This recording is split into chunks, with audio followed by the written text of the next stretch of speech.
Good morning, second graders. Happy Thursday, April 2nd, 2020. I hope you had a great night and you've been able to get outside to play a little bit in your yard or have been able to play some games with your families. Today for language arts, you have a couple different tasks to do. You can remember you don't have to do them in this order, but I'd like you to partner read to someone for 15 minutes today.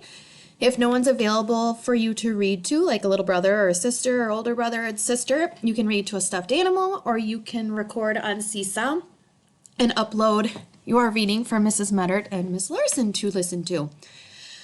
You can also complete a Raz Kids today and then take a comprehension quiz. I'd like you to click on the homophones lesson link here to listen to Mrs. Meddert's lesson on homophones. If you need more information, you can click on the Brain Pop Junior link and listen to the homophones Brain Pop Junior. After you have listened to the lesson, there are 3 IXLs that I would like you to complete. More explanation on those IXLs is found at the end of the homophones lesson. I would like you to, at some point today, to read to self for 30 minutes. That can also, you can go ahead and tie that into your 15 minutes of reading to someone too. So you can add 15 more minutes to read to self.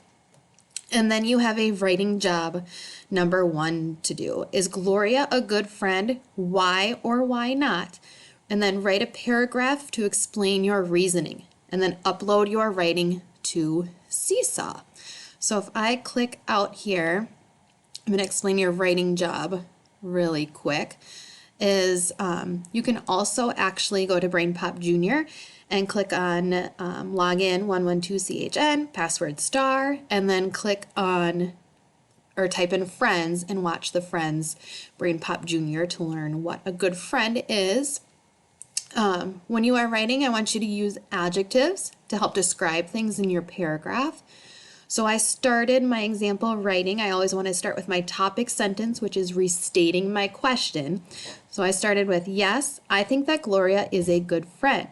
She is a good friend because she always wants to help other people. Gloria helps others by, and so now I'd want to give some examples of how she helps other people and what makes her a good friend. And then I want to close my paragraph by ending with my closing sentence. Those are the reasons why Gloria is a good friend, or those are the reasons why that Gloria is an amazing friend. Change the words up too so you're not using the same word over and over. Kind of like when I used Gloria here, I didn't start every sentence with Gloria, Gloria, Gloria. I used a pronoun. Remember, pronouns are he, she, it, them, they, you. So since Gloria is a girl, I started my next sentence with she, the pronoun she. And then once you are done with all of those jobs, you can click on the bottom link there and it will tell you which items on your PLP that you completed today. I hope you have fun. If you have any questions, remember to seesaw me like always.